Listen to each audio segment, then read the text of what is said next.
Welcome to the Spotlight on Forum, Africa's Urban Futures. We'll begin shortly. See you soon.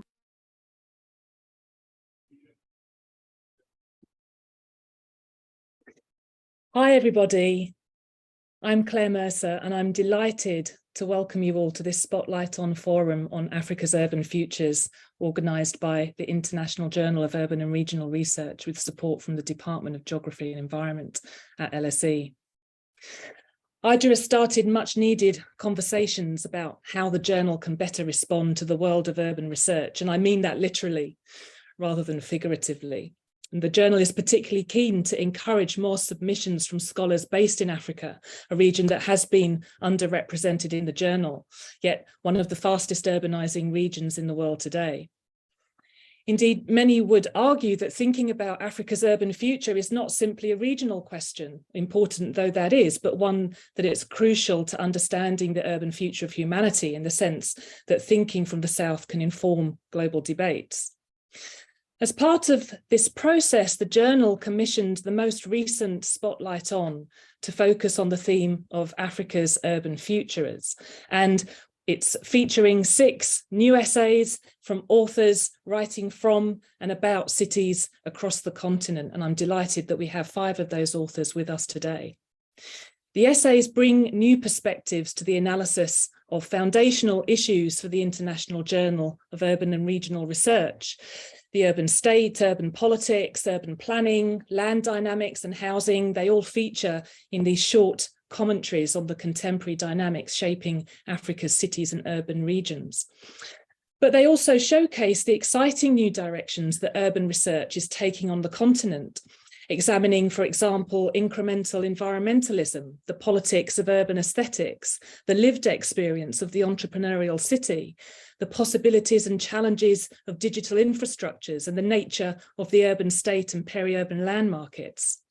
So the essays in this collection raise urgent questions about the actors, the visions, the politics of contemporary urban renewal projects across the continent. And I'm looking forward to further exploring these themes in conversation with our authors this afternoon. So I'm delighted to be joined by Wangui Kimari, who is a junior research fellow at the Institute for Humanities in Africa at the University of Cape Town. Claudia Gastrow, who is a senior lecturer in anthropology at the University of Johannesburg.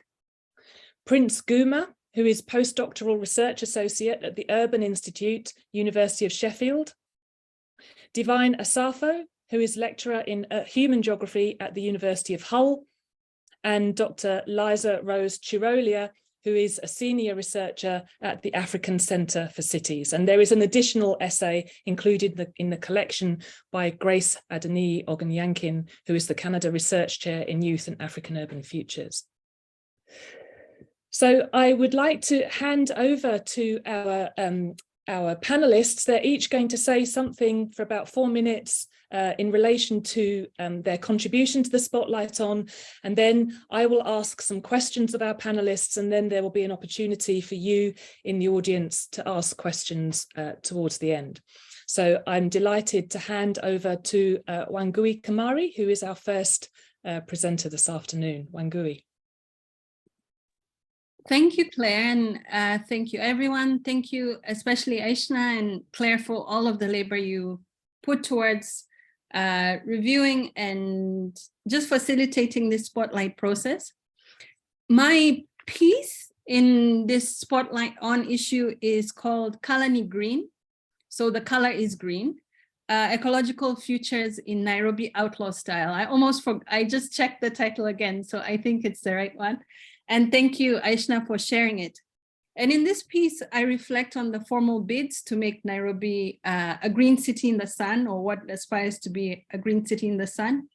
And some of these formal bids are the 1948 Master Plan for a Colonial City that sought to entrench a garden city model.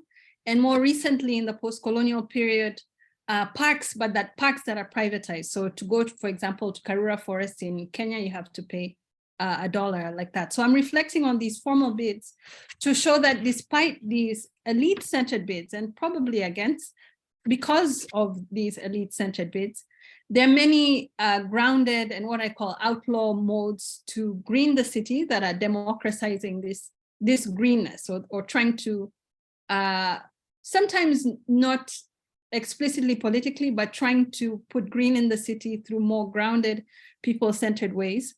And so I reflect on the ecological labors of spaces and people I call outlaws, and I call them outlaws in my work for two reasons. First, because they have no recourse in the law, and so they can be evicted at whim.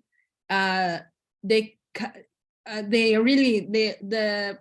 rights and basic services that are guaranteed in the Constitution, whether it's water or housing, are not privy to them. And so I say outlaw to reference that they're outside of the law, but I also say outlaw to reflect that they're consistently criminalized. And so I reflect on these outlaw bids to green Nairobi.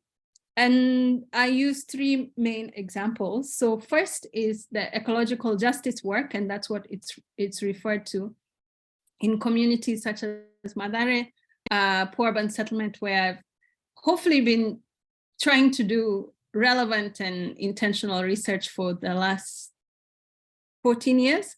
And so I look at the ecological justice work of youth groups, mainly composed of young men of all stripes, some who've just finished high school, some who've been to jail, some who are fruit vendors in the market, and highlight how their greening efforts are intentional in a variety of ways, because they at once do many things. It's trying to contest the environmental apartheid in Nairobi. It's trying to bring food security. It's trying to create a space for repose and rest. But it's also these trees that are being planted by these groups, or the plants that are being planted, are there to memorialize people who have been killed by the police. So that's one entry point, this ecological justice work done by groups in Mathare, Kariobangi, Dandora. I also talk about the really quite stealthy food gardens that are planted by people around the city. So maize along rich people's hedges, or beans along highways, or tomatoes in roundabouts, and how people, many of whom you never know because there was no immediate gardener present, are growing this food in ways that for me echo the gardens of enslaved peoples in the Jamaicas and the Caribbean, these garden plots that Sylvia Winter talks about. And so they're here, they're tarnishing our world-class city status, but they're greening the city and they're allowing incrementally food security. So that's the second example or entry point that I have. And then finally, I look at the work of tree and plant vendors in the city. And if you've been to Nairobi, there are many people who sell trees and plants across the city. And I look at how, while these plants are for sale, they really are indexing that Nairobi can be green and from unexpected actors. And these trees take over spaces, banana plants growing along concrete.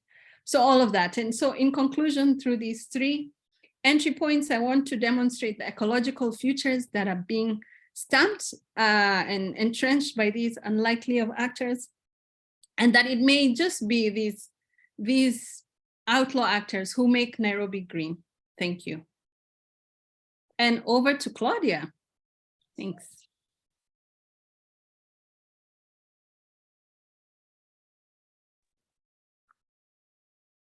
Hi, everyone. I'm Claudia. Claire's already introduced me. And also thank you, Claire and Aishna, for organizing this. So my piece, and I guess the work that I've been engaged in for a while, is really focused on the politics of aesthetics, which when I began doing this research was actually almost something I stumbled on myself. It was, at the time, and it's still there was so much talk, as Wangui was talking about this idea of the world-class city, and so much online and on paper about what this looked like. And I'd originally been interested in kind of looking at the after effects of this, the demolitions. And the more I spoke to people, the more I actually found that, people on the ground had their own very specific versions of what they thought was aesthetically pleasing.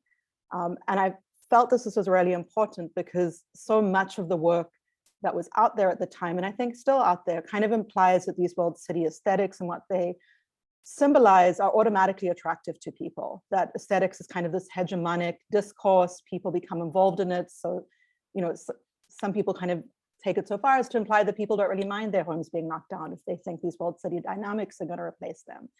And actually what I found was a much more complicated landscape, both kind of buying into these aesthetics, but also these sort of sources of construction and histories of building in Luanda, and I suspect many other cities, which provide quite a trenchant critique of that image. And so a lot of my work, and that comes through in this, and kind of, I hope in this paper, is really trying to look at what is very often sort of glassed as informal as actually a space of aesthetic worth, and not just in the way that, you know, we want to come there from outside and say like, oh, this is important, look, there's a logic to it, but actually people are making very considered decisions about what the size of their homes are, you know, how they want them styled. There's whole economies, you know, around this in African cities. And so kind of the central thrust of the work is really to think about, if we kind of start to look at aesthetics as a much more kind of diverse range of orientations, what kind of politics emerge from that in the city, and how can we identify them, both when sort of contestations happen, but ways in which these might also be paths for broadening discussions about the kinds of cities we find on the continent and how people would want them to be planned, what directions people want them to go in. And so in the piece itself, I kind of try to highlight two primary things. One of them being the way that we actually conceptualize what a city is, what falls within the category of city, what falls without. And I think it's quite a classic theme in kind of studies of African urbanism, but I think it reiterates itself again and again, precisely because it's very often overlooked that these decisions are very aesthetic. You will find constructions which are built by wealthy people that are also illegal, but are kind of legalized because they look right. And so this kind of appeal to the law as the defining factor of what we think of informal, or formal doesn't always work. And that has gotten me interested in an idea which I'm still developing, but it appears in this piece, about this idea of kind of mournable cities. What is it possible to mourn as kind of a material construction, as an aesthetic configuration in the city? And one of the things I'm interested in is how, in fact, informal areas, or however they're glassed, are very often, like I say in the piece, if they're destroyed, it's considered a human rights violation, but it's not considered a loss to the city or to the urban or to kind of our imaginations of the future, precisely because ultimately they're not considered urban in the same way as formal planning is. And so I'm trying to look at those kinds of dynamics to think about how we can view aesthetics as both highly political and also as a means for joining a conversation. In many ways, like Wangui is talking about, these kind of more informal, I don't use the term outlaw, but I like that term, practices which hold a potential for more kind of democratic kind of city. Thanks. And now I believe it is over to Prince. Yes, thank you, Claudia. And thanks to you, Claire, and the team for setting this up. I'm really glad to be here. And I think my piece, in a way, also builds up from the previous speakers as well, where on one hand, I'm trying to, sort of provide a kind of critique to a kind of urbanism that is shaped by the proliferation of new master plans and new models of city making that tend to correspond with a kind of standard, standards for, these ideals such as, smart city, sustainable city, innovative city, and so on. And so these models in the urge to, plan cities, tend to often, come with, this idea of realizing frictionless cities. And so with the type of technological ideas and infrastructures that I tailored and prepackaged as magic bullets, technological fixes and solutions to real or sometimes even just perceived urban problems. And so they are presumed to be complete, to be tailored and to be prepackaged as obvious solutions to these kinds of challenges. And so in a way, smart technologies come up as more or less an archetype of such models where they're supposed to deliver smart cities, to deliver prosperous, inclusive urban futures. And so in the essay, I think one of the aspects that I talk about in the essay is the aspect of glitching that actually comes up with so many other case studies that I've researched about in Nairobi, for instance. And so there are several examples throughout these case studies where residents, both amateurs and professionals, to just use those categories, in different ways glitch systems, and sometimes through acts of re-engineering, recalibrating, and also through wide-ranging appropriations and contestations, as well as micropolitics. And so residents find several ways of glitching by circumventing, by tinkering, by reassembling, and so on. And so on one hand, while these kinds of smart technologies tend to, at least they emerge, with a goal to encourage a kind of conformity to logics of neoliberalism, as well as smooth and frictionless trajectories. In reality, urban populations find ways of continuously, through their different practices and performances, they find ways of opening these technologies and infrastructures up to different passages and possibilities. And in the process, they give new meaning to infrastructure from beyond hegemonic processes of city making. And so in the article, I think towards the end, I draw on the concept of smartness from below, perhaps as a way of categorizing these kinds of glitches that happen sort of from the bottom up, where residents aren't necessarily sitting back and waiting for the elites and technocrats to provide all the solutions, but are actively, involved and engaged in trying to create, a city that they desire through, different kinds of inclusion, but also resistance as well. Yes, and so on that note, I think I now hand over to Divine. Yes, thank you, Prince. Hello, everyone. I'm Divine, and once again, thank you, Claire, and everyone for joining the platform. So my essay focuses on land commodification and tenant insecurity in peri-urban Accra in Ghana. And in this essay, I argue that landowners are adopting some sort of alternative mechanisms to protect their land in peri-urban Accra.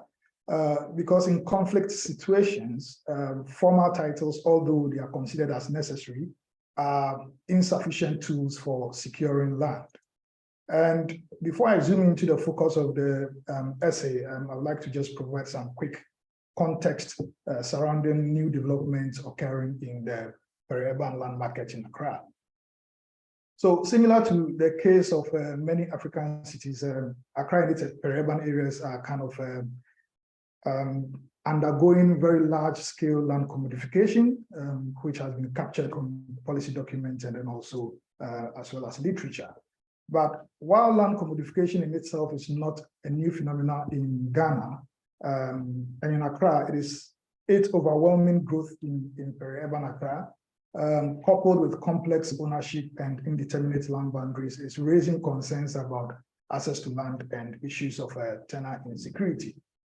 And it is worth mentioning that on the one hand, the growth of these land commodification is largely driven by increasing urban population, coupled with the rise or the recent rise of middle income or middle class population living in peri-urban Accra. On the other hand, this same growth in commodification is resulting in indiscriminate sale of customary land, much of which are not formally registered due to contentions over ownership and boundary. So in peri-urban Accra, for instance, we are seeing a lot of traditional authorities and landowners engaging in the rapid sale of land due to its recent economic value. But the main question here is, what are these, or why are these landowners able to sell and even able to sell this land in the peri-urban land market when they are not formally registered? And in worse situations, why are they confidently selling land even though they are contested? And then also, why is this situation ongoing when, according to the laws of Ghana, you ought to get your land registered before you distribute it or you transfer it to another party?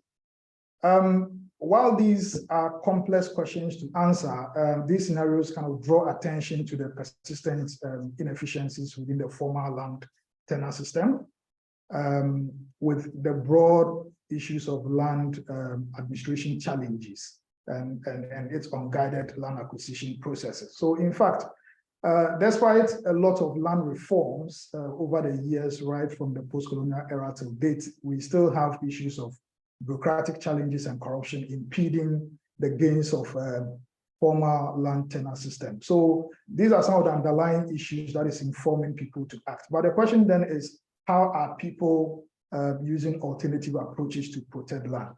And in the essay, I argue that most landowners are relying on past narratives, which are mainly stories about land ownership and boundary issues that are passed down to generations. What is interesting about these past narratives is that they are not necessarily stories to evoke or to recount history, but rather stories to take advantage of the challenges of the present and then also to solve current issues, particularly when it comes to land. So all those statutory and customary land tenure systems coexist in peri-urban Accra. It appears from such narratives that the flexible structures and nature of customary land tenure systems continue to serve as incentive underpinning complex land transformation and its associated tenure issues. And then there is also the issue of a situation where a lot of landowners are rapidly engaging in the sale of land because there is that gross disregard of formal tenures. And even when people put in the application to acquire titles, they don't get it. So in order to protect the land or kind of extract some of these economic gains from the recent increase in land values, people tend to sell this land, and they encourage people who buy this land to develop it as soon as possible in an attempt not to lose the land. So this act is usually termed as announcing one's physical presence on the land, which in most cases is even more regarded than a land title registration. And in the essay, I also highlighted the point that there is an ongoing transformation, or the ongoing transformation of the land market in peri-urban Accra has not only introduced new actors such as land brokers and real estate developers, but then also the proliferation of extra-legal actors, which we call land guards. So these are individuals or unemployed young people that are being asked to protect land. So they are normally being armed, and they use illegitimate means to protect some of this land. Interestingly, landowners rely on these land guards because they are relatively cheaper and more reliable than the formal tenure systems. And in conflict situations, they sometimes complement the formal tenure security by warding off encroachers. So to kind of draw a curtain on this, all these new or relatively new development in peri-urban land markets highlight some concerns about Africa's urban futures.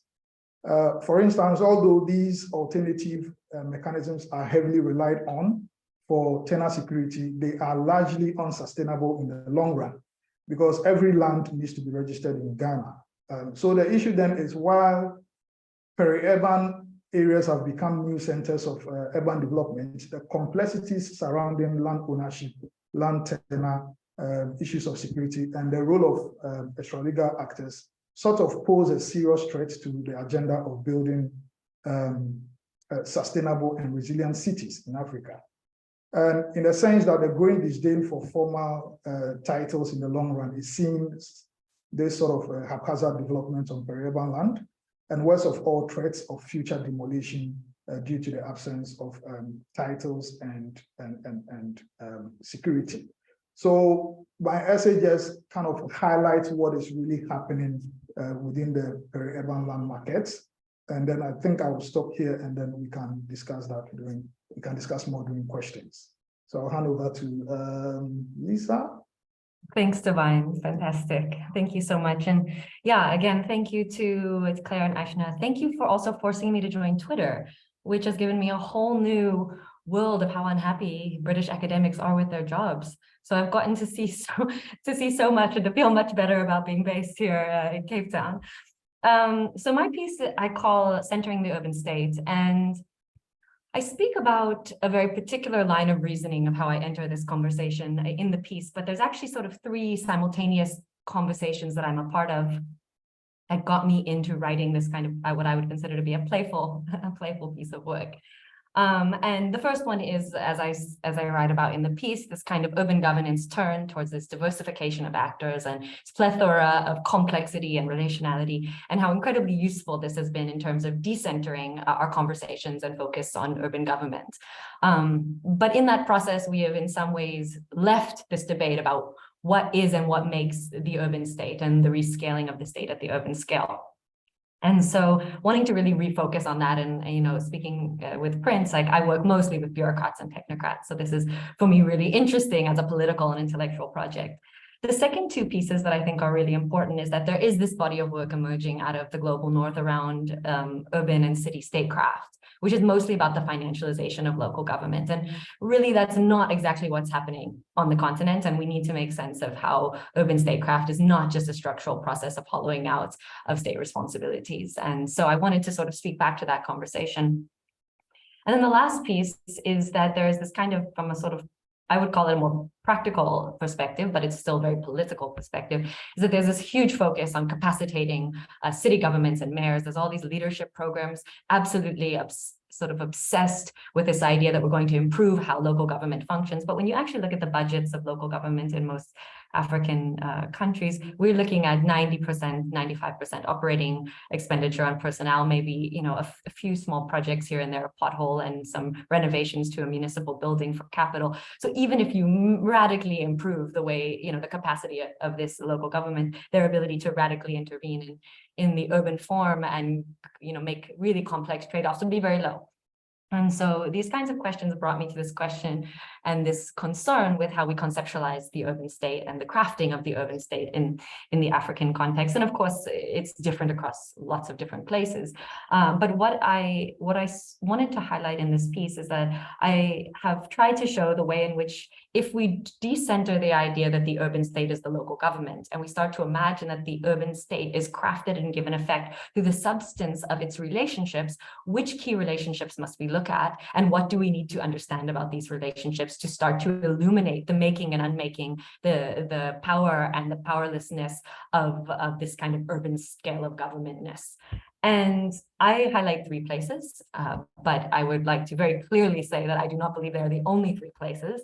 There are three places that I think provide insights into the substance and making of the urban state. And I first start with between levels of government, which is the most basic and obvious question. And of course, everyone narrates this question of kind of failed or partial decentralization. But I really think in the tensions between levels of government, we start to see really fundamental makings and unmakings at the urban scale. And this is between utilities and local governments. It's even between different departments in the national government that are playing out through the urban.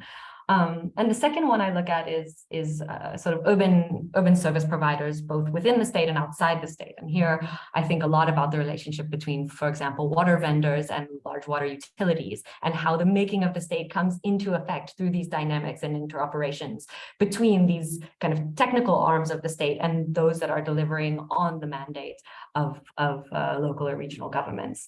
And then the last one that I look at is what I look at in terms of urban systems. So one of the most obvious places that this is given effect is on the urban periphery, where the kind of urban state question really starts to confront how the material form and urban institutionalities don't line up.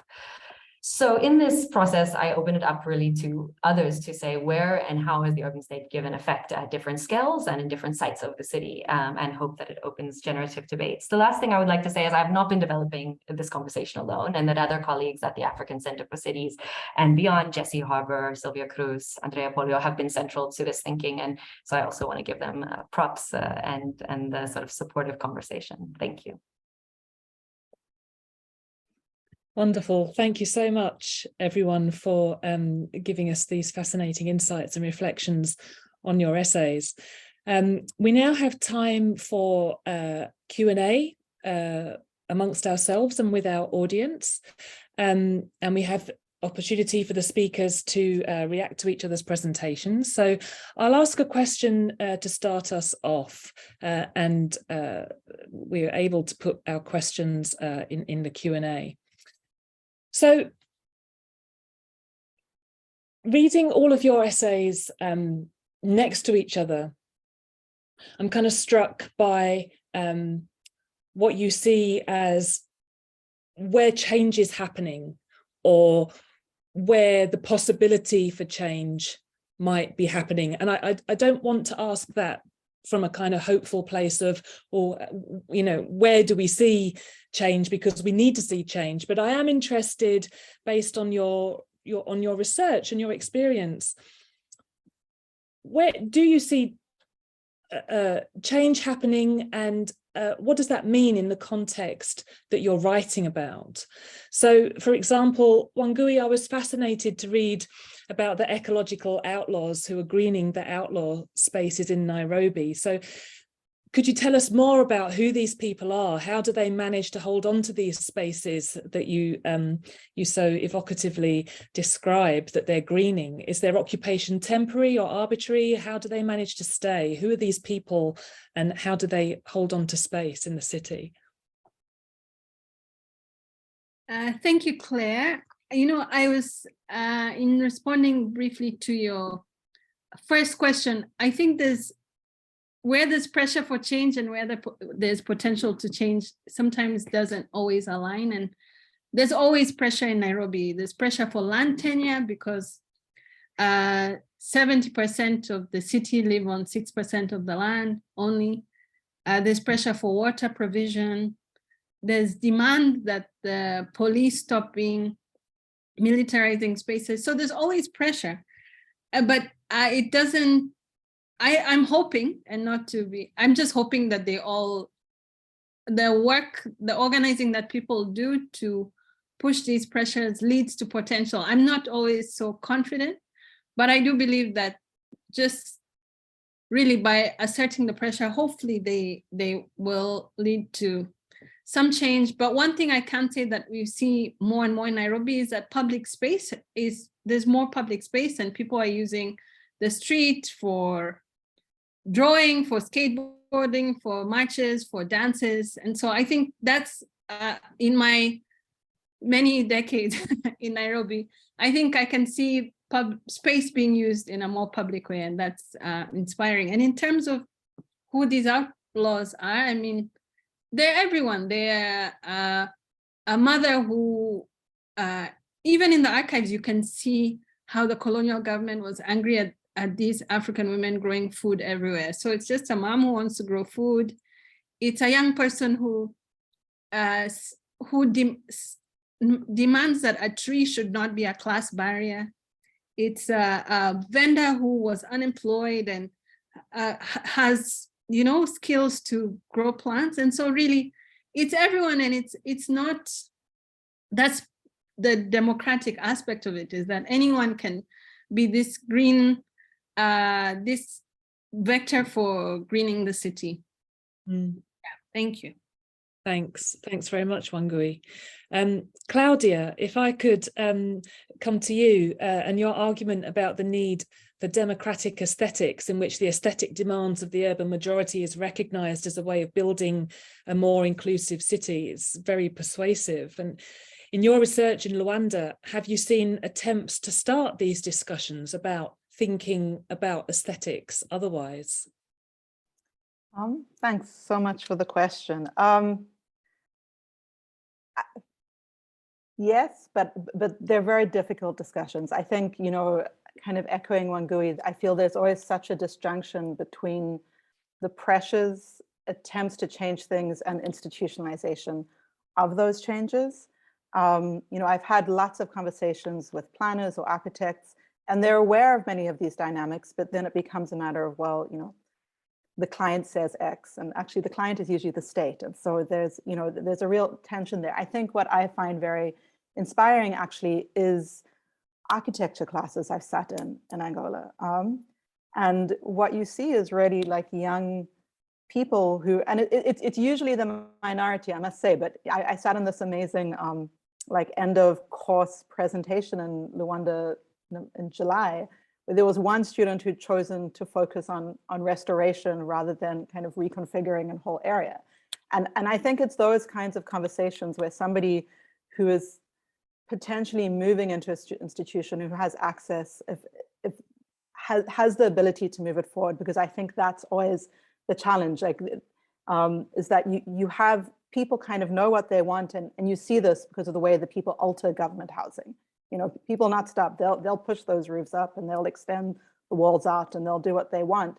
But when it comes to the actual kind of supply side of designs, et cetera, it becomes more tricky. And so I think if there's some way of connecting those kind of everyday practices to institutions, we would see more movement. And I think I see a lot in educated forums, and also, yeah, growing engagement. There's been a shift since the kind of oil crash to sort of smaller projects, engagement with street art, et cetera. So I think those are things to watch. Yeah. Great. Thanks ever so much, Claudia. Prince, I really like your phrase, smartness from below. I wondered, are different actors smart in different ways? You suggest that there are multiple forms of micropolitics that people engage in. So could you tell us a little bit more about that? Yeah, sure. Thank you.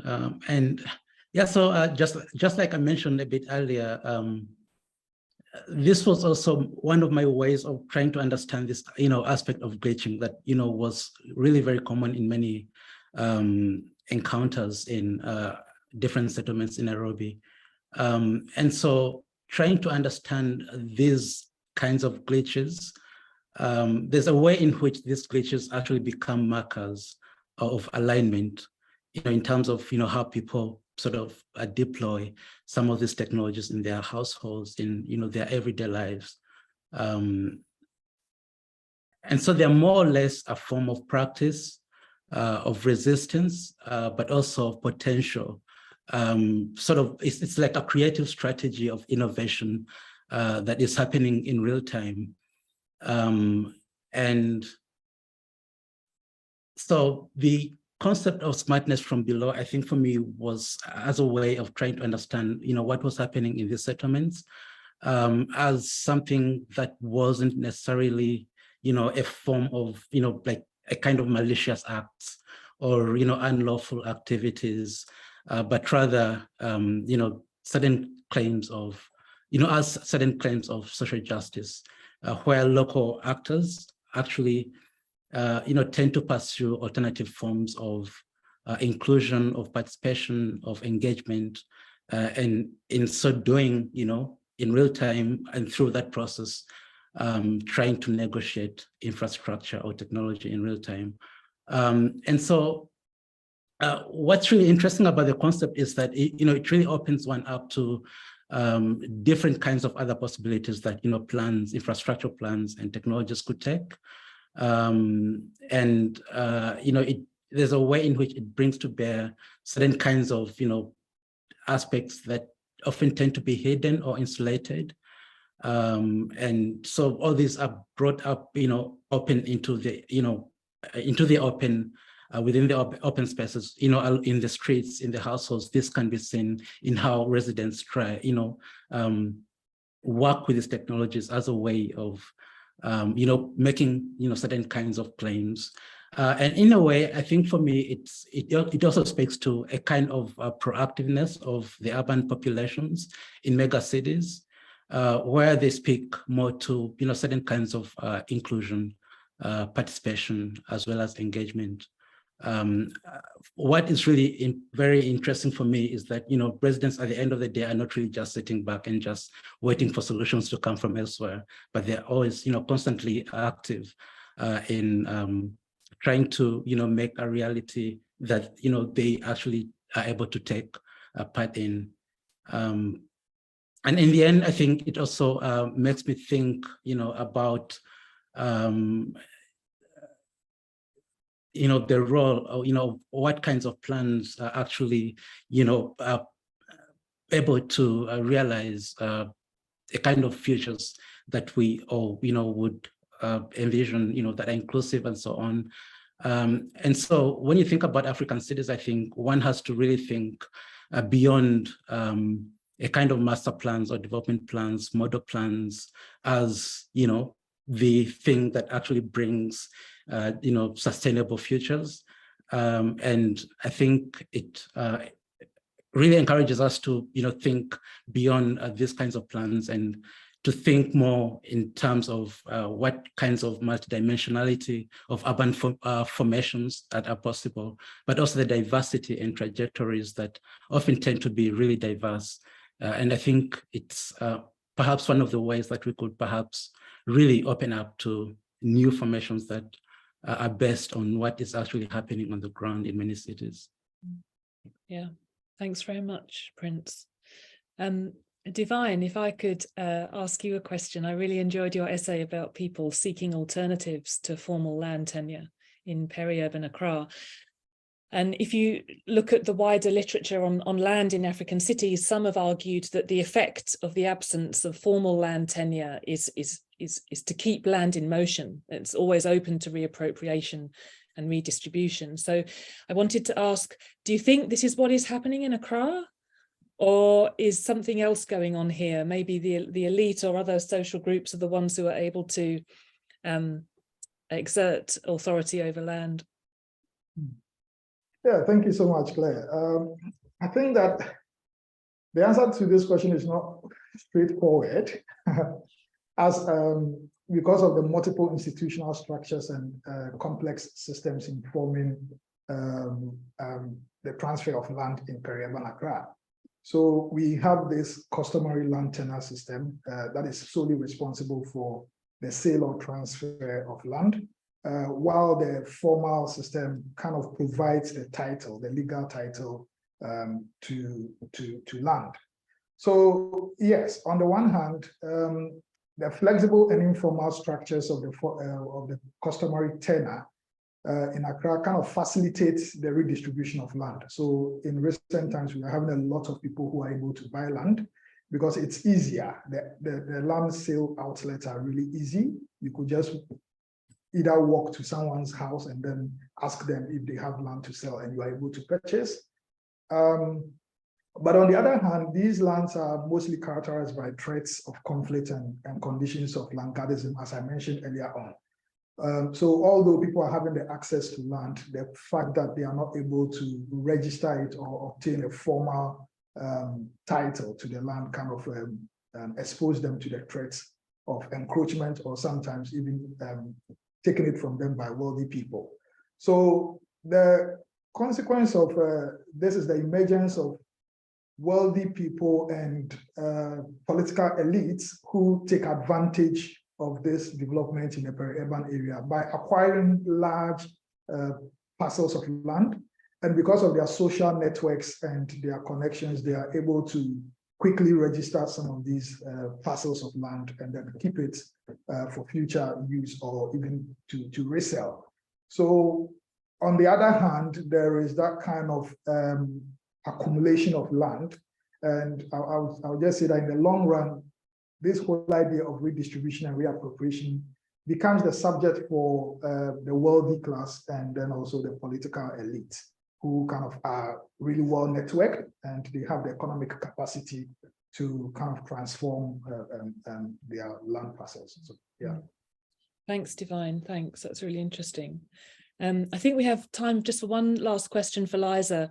So Liza, I found your argument about the need to better understand the relational configuration of the urban state in Africa really compelling. So it made me wonder, what does this relational construction of the urban state mean for citizen engagement? So if authority is blurred, how is it to be engaged with? Have you seen examples in your work? Yeah, thank you, Claire. That's really useful. So, one of the things that I did look at in my work a few years ago with a colleague, Chris Mises, is actually property tax, which is one of my favorites, and I know sounds incredibly boring, but one of my favorite sites through which I think the urban state is given effect. And we flip the question on its head in those pieces, and when we say not so much why do people refuse to pay, which is a really common question in the sort of citizenship and governance debates, but why do bureaucrats refuse to collect? And in what circumstances and what logics do they use? And so I think that there's so many different ways in which these kind of micro relationships scale up to create the sort of substance of the urban state in relationship to citizens. But I think the most important thing to consider is that most urban citizens already know that the state is constructed through a series of very complex relationships. And they're always configuring themselves in these interstices, playing departments off of each other, playing levels of government off of each other. So it's actually urban citizens that do understand this implicitly. Who doesn't understand this is donors and funders. And I think this explains a really big part of the failure of the development project, because I mean, I am involved in so many of these projects where people come in and they say, we want to go talk to the city government and we're going to tell them how to do what they do better. It's like, well, they're only partially responsible for any fragment of this story. And even if they knew more, they wouldn't do better, because the reason they're doing what they do has nothing to do with not knowing. And so I think it's more of a question of turning back in some way to the British Academy, because they're so deeply invested in this developmental project on the continent, and all of their projects are supposed to have impact and show all of these things, and to say, what does a more nuanced reading of the making of the urban state do actually for your work? Because citizens already kind of understand and are playing these projects off each other on a day-to-day basis. I don't know if that helps. Yeah, that's great. Thanks so much, Liza. So panelists, if you have questions for each other, we have time to facilitate that for a few minutes before. I can see we've got some fantastic questions in the chat as well. But if you have questions for each other, please do speak now. Yeah, Wangui. Thanks. I actually would love to hear more from Claudia about what she wants to express by the mournable city. I think that's a really interesting concept. Sure. Claire, should I go ahead, or do you want to collect? Okay. I'm still playing with the idea, but it's something that just really has struck me, because in Rwanda there have been kind of old colonial constructions which were knocked down, which caused massive outcry in the press, even internationally, how this is kind of the history of the city disappearing. And parallel to that, you had kind of what are called like museks there, might be called informal settlements. I mean, the term is problematic, but that have a history of hundreds of years in the city, maybe not that particular house, but kind of the formations of them, which when they're knocked down are, people say, oh, this is against people's human rights, and that's true. But there's not an outcry that there's some kind of heritage of the city which is lost. And so I'm kind of trying to think through what makes spaces mournable in particular ways. Like, why is it that people feel devastated that this colonial market, and there's good reasons for people to feel devastated. I'm not trying to delegitimize that, but why is it so impossible to see similar kinds of value in these other spaces, in ways in which we feel their loss is actually like a historical loss? It's not just about people's rights being infringed, that there's something more substantive. I'm not saying rights aren't substantive, but you know what I mean, that there's something beyond a discourse of human and civil rights. There's also about history, memory, affect, which is not just for the owners, but for the city as a collective. And why is it that that collective mourning is not applied to informal spaces that have very, very long histories, longer, in fact, than some of these areas? And so I'm trying to think about the politics of loss and mourning and how that surfaces. Thanks, Wangui. Thanks, Claudia. Do we have any other questions from presenters to presenters?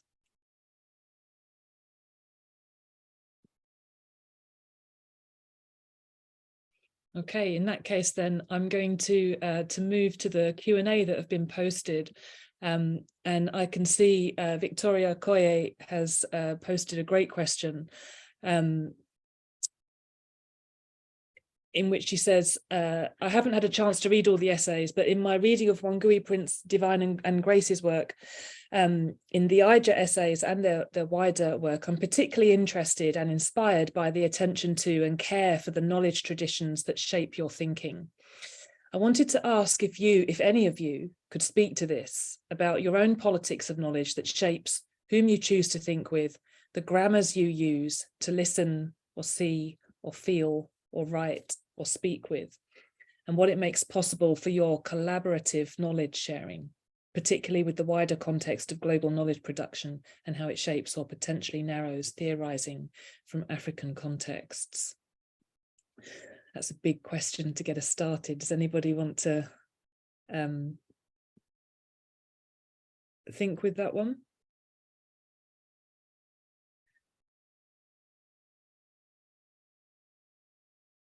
Divine Prince?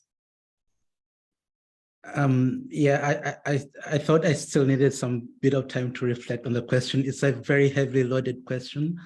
But I mean, one that is really, really, really important. I mean, yeah, so I think for me, my entry in into urban studies was, yeah, just when I started my PhD in Germany, and, trying to, do a project on, the role of digital technologies in, African cities. At the time, there wasn't so much research on the subject, but there was, this a really, ongoing debate about, the infrastructure gap, on, these kinds of narratives about the African continent and, these ideas of the lack and so on, and where the possibilities actually lie. And one of the, points to, where, the solutions for the African continent, I think, was in the role that ICTs, would have on the continent in terms of the role that the capabilities in ICTs to leapfrog and provide, quite very, inclusive and, good solutions for challenges on the continent. But so every time I, went to Nairobi to do my fieldwork, one of the things that provided a contrast was the sense in which a lot of what I found in the, along the streets in the city, a kind of contrast with the literature that is to be found in the archive, in the Western archive more so. And while there was a really significant debate in terms of how to think, with the South, how to think about Southern issues and Southern problems, there was a sense in which there was something that still, for me, was lacking, because I always felt that when I was in Nairobi, there was something else that was happening that really couldn't, wasn't spoken quite a bit in the literature. Perhaps it was, but I didn't find the literature for it. And perhaps for me, one of the ways of trying to negotiate this was trying to look for the, what kinds of, concepts are authors on the African continent, working with, but also how do residents who live in the cities, how do they understand what is going on in these cities? But also beyond what is being said, in terms of the practices and the processes within the spaces, how could this actually inform how we think about what is happening in the global South? And so for me, the whole process of my PhD, I think, was trying to find, a way of really understanding what was happening, and beyond what was written, and trying to look at the processes and the practices and, these kinds of engagements that happen in these places, and trying to think with that, and try to come up with the proper vocabularies for it. I think for me, it was this kind of process that was, quite very intricate, But in a way, when I look back to it, I think it was fulfilling in a way, because I was able to try and, perhaps provide a much better reading of what I felt was happening in the cities, rather than if I'd taken a different route altogether. I don't really think, I'm just mumbling different words. I don't think I really, communicate what I would how I would want to respond to the question, because it's a very important question. But perhaps Wangui and Divine and the others could speak to it. Yeah, thanks, Prince. Does anybody want to add to that? Just a little bit. Yeah, Victoria, thanks so much for such an important and very heavy question. Whilst Prince was speaking, I've been reflecting on exactly what to say, but then there are some few things that I picked from the question, which I think I can respond to answer parts of this question. And it's also about where I position myself as an academic in telling the stories that I research on. And I think that right through my research journey, although not a very long journey, but I think that in all these spaces, I think one of the key things I want to project is the lived experiences of people, and also how to get them out there in terms of my interpretation of some of these things. So I think that informed me in my PhD research, where I took a step back and not necessarily looking up on a lot of theories, but then also practically looking at the lived experiences of people and how does that inform research, particularly in contemporary times where we are experiencing rapid urbanization. And then also, I think a little bit of issues of politics and narratives. How do you narrate some of these stories in literature, or how do you consolidate some of these stories? I think that my focus on land really unpacked some of the complexities, and I keep saying that anytime I want to talk about land issues, I get confused myself. But then it's an ongoing and a very live issue, which I keep exploring. But the underlying issue here is this: that I would prefer to kind of project the voices of and then the lived experiences of people, and try to consolidate that in research. I think that's what I can think on top of my head for now. Yeah, thank you. Thanks, Divine. Wangui, did you want to add anything? Sure, just to add briefly. First, thank you so much, Victoria, for that question, which I really am still thinking about. But just to offer maybe some preliminary thoughts, like Divine, like Prince, I'm really committed. I don't know if I always do this so well, but to making sure that the local vernaculars of the city, the expressions, come to the fore. It's not always easy. Often in my reviewers, especially for a paper I wrote in, I think 2019, called The Story of the Pump, they're always like, what is this piece and where does it belong? Because I really tried to foreground format, a storytelling format. It's not easy at all in academia, and you probably should not do it if you're doing a PhD, but I really try and foreground these vernaculars, because how can you talk of a city without making sure the ways about people in the city talk about the city are not there? And in terms of what grammars I am also interested in, for me, I think about like Divine and Prince, African grammar, but for me, Africa is bigger than this continent. So I always try and draw from Brazil, from Black geographies in the South, from across really the African diaspora, because I think it has it allows for a specific valence of connectedness that I think needs to happen when we're talking about African cities. But yes, still thinking about your question, and thank you. Thanks very much, Wangui. I don't know if Claudia or Liza, you want to add anything, or we can move to the next question. Sure. So I'll throw out a few from the Q&A and then see what people want to pick up. So there's one from Matthew Barak.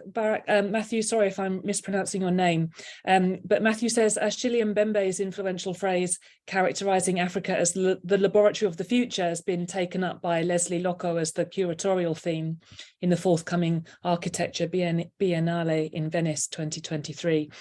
To what extent is the artistic and practical economy of African cities over the next 20 to 100 years part of a new vision of how we should imagine cities and city life?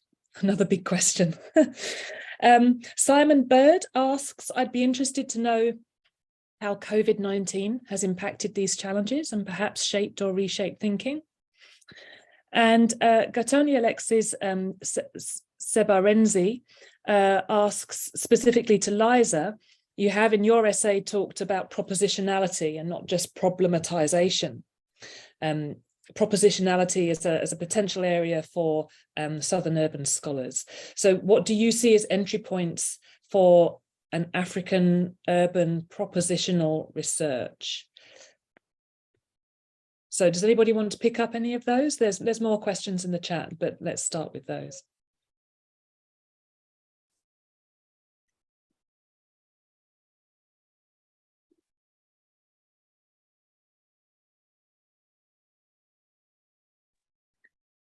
While people are still making up their mind, can I just say, Matthew, and this is not even vaguely a response, but I do find it really quite problematic, the use of the word laboratory. Maybe I'm too sensitive, but I really can't deal with that word. And I really wish that there was a different expression. For me, Africa has been a zone of experimentation for a long time. And I'm really not about that. So that's not to you, but that's more so to Achille Mbembe. But equally, my contention with that, and even if it's been taken up by Leslie Loco, is that it also perpetuates this frontier discourse that Africa is always the site where we need to, the future is happening because nothing has ever been happening there for a long time. And so I apologize, it's not a response, but I just wanted to flag that for me, I think it's quite problematic to use laboratory, but it also perpetuates this frontier discourse, which is not great. I hope someone else can give Matthew a proper response. That's very interesting. Thanks, Wangui. And Claudia, I can see you have your hand up. Sure. Yeah, I'm also not a big fan of the term laboratory for very similar reasons to Wangui. I don't think, I guess maybe I would be more interested in like a term like making or something. I don't know, because I don't think it's about, and no offense to Mbembe, Leslie Loco, or whatever, but I don't think it's about, for me, looking at cities and content, not about being laboratories. Like if I think of my own work, it's about thinking about how can spaces emerge so we can actually engage the dynamics that are happening in cities on the continent. And I don't think a laboratory kind of feels like people coming in and trying things. Maybe it's just like the phrasing. Maybe African cities are everybody's laboratory. I don't know. But I think for me, I'd be more interested in a discourse about opening or making or recognition as kind of a movement of trying to think about the kinds of cities we want. Yeah, so I'm not sure if that's would be my preference for framing an exhibition, personally. Thanks, Claudia. Liza, do you want to address the question about propositionality? Yeah, thank you. I'll knock off everyone as well here and say, yeah, I think there's also this kind of frontiers discourse is playing out across so many disciplines, and I've seen it recently in so many spaces, and it does perpetuate a sort of neo-colonial frame that these things are happening now on this edge where nothing has happened, or where something that happened elsewhere has now reached us. I know that Matthew has contorted that story to say, no, perhaps it's here where these ideas and prefiguration is taking place. And I would say yes to some extent, but I also think that sort of discourse overlooks the kind of vicious inequality and the kind of incredible violence of everyday life in many African cities. And so not to say beautiful beautiful, pleasurable, amazing, kind of just things are not also happening. But I think that this kind of resilience or prefigurative discourse may also overly romanticize the roles that African cities are able to play, especially in a deeply structurally disenfranchised dynamic, not just locally, but within the global economy. And I think we absolutely have to acknowledge that even if locally there's innovations taking place that are worthwhile, we still sit within a global structure that is again, kind of deeply unjust. And when you look at it from a public finance perspective, which I know again sounds incredibly boring compared to what other people have spoken about, but I do think there is beauty in the mundane and politics in the mundane, and we start to see that kind of depth of that disenfranchisement. It's worthwhile. I would like to turn to Alexis's question. And Alexis, thank you so much. And I did see earlier that Idalina was on this call as well. So also wanted to share that she has been a co-conspirator in this kind of conceptual endeavor with me. And in this piece in particular, I ask about how one is propositional in the context of the urban state. And I think it's a really challenging thing because being propositional in the space of architecture or visual aesthetics, we're all very comfortable with. But when it comes to reconfiguring or making sense of different bureaucratic and political arrangements, we usually defer to sort of ideas of democracy that don't necessarily correlate with state form.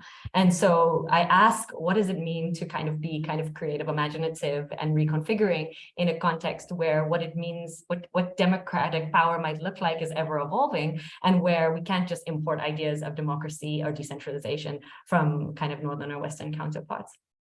Alexis's question on propositionality, and this is where I think I perhaps differ here, is that, you know, one of my main focuses is this idea that we have to generate different ways of thinking and doing. And in that process, the idea that we don't just take from the local, but we actually refract off of conversations that are happening across the global south is really important.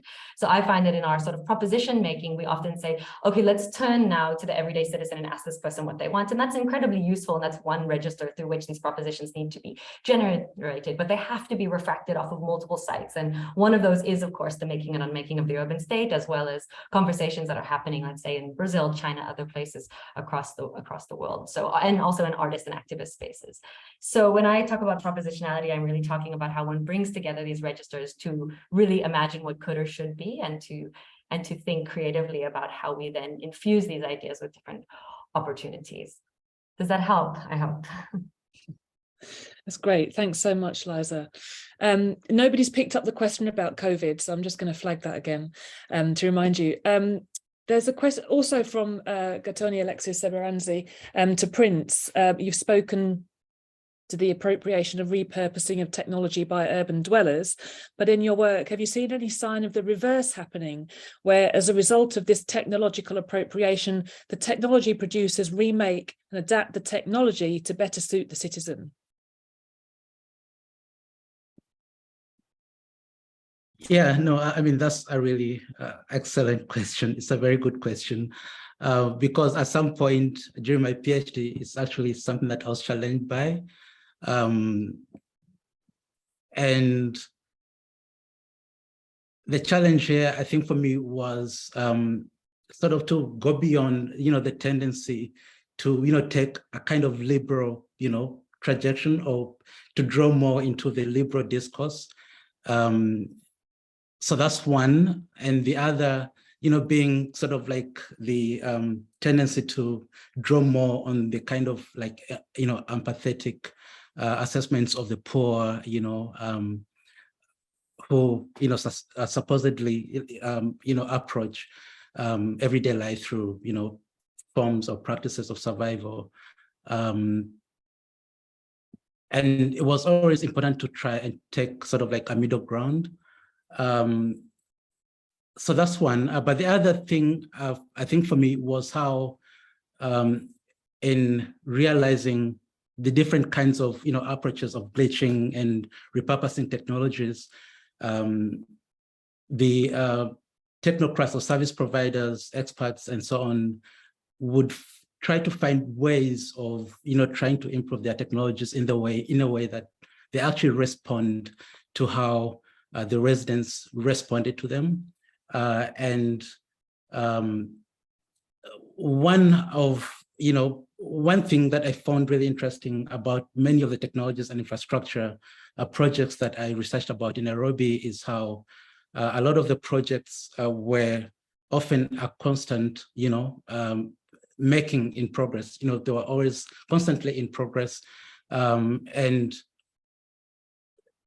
in some of the examples, for instance, I think M-Pesa, the example of M-Pesa provides a good example where the designers would then respond as a way of trying to revise the technology in a way that it actually speaks to the actual realities on the ground, even when it was initially deployed as something, sort of as a top-down approach. And what was interesting for me then was in trying to understand these technologies as a kind of technologies that are in constant, transition, constantly being made, in a remaking kind of. And so it was really interesting to see how the designers would constantly respond to the technologies following how the residents responded to them in the first place. And so there are many of these kinds of examples, and M-Pesa is one of the examples. But the other examples could be in the access to water, electricity, where many of the projects that were initially deployed as pilot projects were then redeployed in a way that actually responded to the actual realities on the ground. Thanks very much, Prince. We have a question from Nontlana Matibela to Divine Asafo about citizen-driven housing construction and how we can help make this sustainable. Is there room to partner with government or the private sector? All right, thank you very much. Yeah, I think, yes, there is room to partner with private sectors. And I think that much of it is already happening on the continent, and particularly in Accra, we have particularly real estate, housing companies coming together to kind of secure more, secure land, which is more formalized, and then also redistribute it to people who are capable of. And what is happening in that regard is that a lot of people are now feeling secured because the real estate kind of does all the work for people by registering the land and then also redistributing it. But the challenge here is that although housing from such areas or such sectors are more secure, the issue is that economically they are not viable and they are really expensive. And the average Ghanaian is not able to pay at least $3,000 a month as a mortgage. So although there are partnerships that are happening between government and the private sector, there is the need to really look at the cost involved, and then also particularly when the conversation of housing and affordable housing comes to play. How affordable is affordable housing to the average person living in the urban space? So yes, the partnerships are taking different forms, but then the issue I think we should be thinking about is how affordable are these outputs when they come in finally, and how prepared are individuals or urban residents able to, how prepared are they in terms of taking up some of these houses? I think that's more important to think about as well. Thank you. Thank you. We have a question from Joyce Agaba from Uganda, who has a question about youth. And Joyce says, in your different works, how do you envision the role of youth in future urban spaces or in urban spaces? What's their position in these discourses? For example, in reappropriating technology, do the producers of such have youth-specific tech needs in mind? Or does the cost of everything, including the enabling environment? Oh, sorry, the question kind of drops off there. But let's take this question about the role of youth in your own research and in the cities that you know about. Who would like to say something about this? In response to Choice?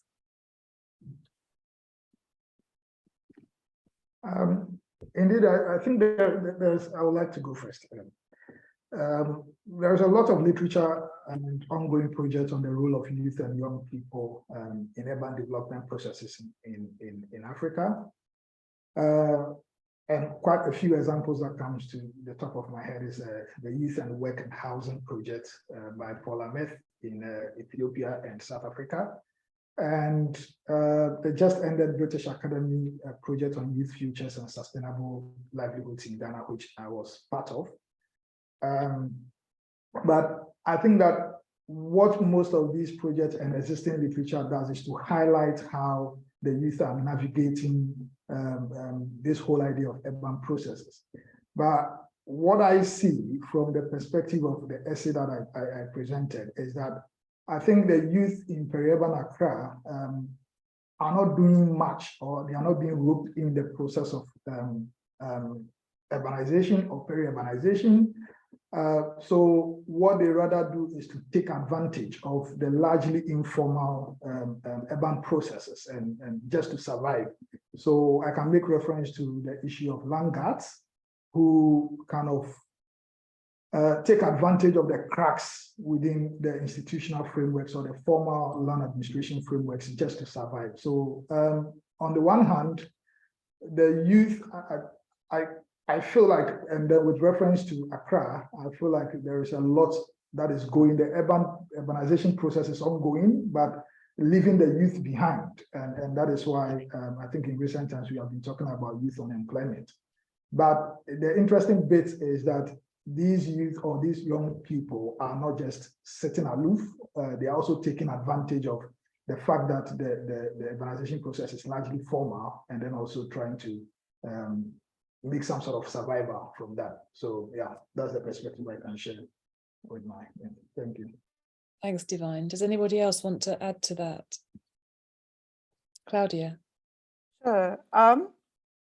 This might be like a bit of a contrary position, but I also think it's important that there is a lot of work actually on youth in urban Africa, but what really struck me, I think it was last year that it was published, is a piece by Julia Chambeau, which came out last year, where she kind of tracks youth who, well, when they were youth, she did research with them like 10 years ago. And now, in fact, she's tracked them and most of them have built homes, have jobs, have kids. So I also do think there is a need to start looking at this question of youth on the continent within a broader life cycle, actually. Obviously, we know we have a youth bulge on the continent, and that's very present in politics. If we see kind of movements which are really attracting young people, it's evident in popular culture. So I'm not saying it's not something to focus on, but I think it's starting to be incumbent on us to also recognize that youth are part of a larger life cycle and think about where this fits in that. And so I just really wanted to highlight that article because I think she does it really beautifully. Yeah, that's a great point, Claudia. Thank you. Prince. Yeah, and just to add on to that, yeah, I also need to mention that I think that the youth can really, they can open up new avenues in how we think creatively about cities. And from my case studies, from the different case studies that I've researched about, when I say things, like, residents aren't sitting back and waiting for solutions from above.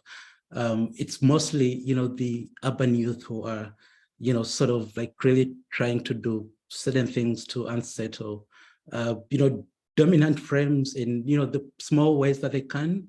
And there's, this level of proactiveness, that can really be seen in many of these mega cities in Africa. It's very interesting how, really they're just not sitting, back and just waiting for solutions from elsewhere. In Nairobi, there are so many examples where some youth would come to me, with an app, that they had created, and, they wanted me to have a look at it. Or there are these many, different kinds of examples where youth are really proactive in how they're approaching, certain problems and not just sitting back to wait for problems. And I think that this really is, there is an opportunity in trying to think, differently about what kinds of solutions we could possibly be devised for current urban problems, I think that there is really a huge potential in terms of how youth are approaching some of these challenges. Thanks, Prince.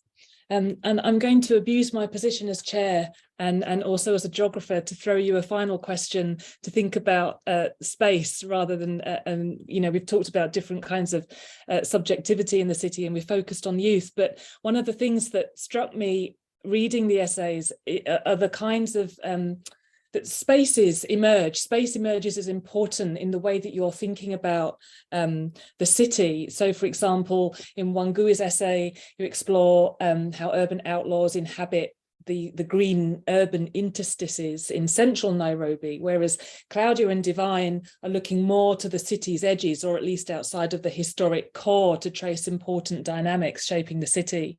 So I just wanted to throw this out as the kind of last question, whether anybody wants to respond to this point about where is Africa's urban future?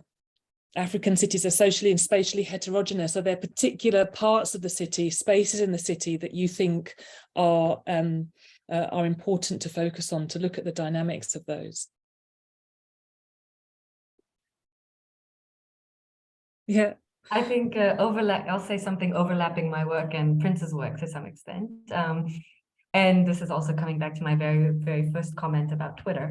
I do think that there's new digital spaces emerging, really important digital spaces. I think when you look at the emergence of queer networks, when you look at political mobilization, we're actually seeing spaces that are not, of course, the peri-urban fringe, super important, the intercity, important, lots of things, are new highways, these things tell us so much about politics, but I also think there's other kinds of spaces. And even in my work on statecraft, I'm seeing the way in which conversations happening in Washington, fundamentally new spaces that are emerging around, let's say, resilient city programs that are being dictated or structured elsewhere, become key sites through which the state is crafted. And so these spaces might exist in cities themselves. Of course, these are really important, but these sites might be making cities also in other realms or domains. And other people have looked at, also the spiritual domains as key kind of spaces and sites with which things are given effect. So I think we can think really creatively about this question. Yeah, that's great. Thanks very much, Liza. Does anybody want to have the final word? Yes. Divine and then Wangui. Okay. I think just reflecting on what I said earlier on in my summary, that peri-urban areas they've become the new centers of development, particularly for housing activity, which constitutes more or less the largest activity in most of the peri-urban areas, particularly in Accra, although there are a couple of some commercial activities. But I think there is a whole body of work that has been done by urban scholars, including Claire yourself, where you highlight the role of middle class in shaping peri-urban process. So I think that the peri-urban space kind of provides that environment for urban expansion and urban growth. And it's also because this is where land is available, and then also the cost of land is relatively cheaper. So yes, to some extent, Africa's urban futures lies within the peri-urban space and other smaller towns as well. If we consider these issues that I highlighted. But then again, my concern is the issue of tenure security. If the peri-urban becomes that space of new development and land is not secured, what then does it mean for building this whole idea of sustainable cities and resilient cities? So yes, on the one hand, the peri-urban serves as a space for development or urban expansion, but on the other hand, it poses a threat to future demolitions of houses, especially if they don't have security. Thank you. Thanks, Divine. And Wangui. I really don't want the last word, as I am still figuring out what I'm going to say, but first, our future is not Wakanda. I'm sorry to all who maybe watch Black Panther, but it's definitely not Wakanda. But I just have to say that, across every plan that's been done for Nairobi, 1948, 1972, 2014, none has ever landed and been taken up because it wasn't addressing the issues that the majority of city dwellers were facing. And so that's why even if we have a superhighway, people will bring their cows on that superhighway because it's not addressing their issues. And so I just wanted to say that there are many challenges. There's environmental concerns, there's tenure security, but whatever our future will be, it will be contested. But that contestation is animated by and I'm not trying to be romantic here, but it's animated by a determined life force that comes from the margins. That's actually a great point at which to end. That's a really nice point, Wangui. Thank you so much. We are actually at the end of our time, so it just remains for me to thank the panelists so much for writing these wonderful essays. If you haven't read the essays yet, I strongly urge you to do so. They're incredibly productive and thought-provoking. Thank you to our audience for your participation and your questions, and the recording of this event will be available on IJA's website in due course and our Facebook page too. So thank you all so much for joining us. Bye-bye. Cheers. Bye.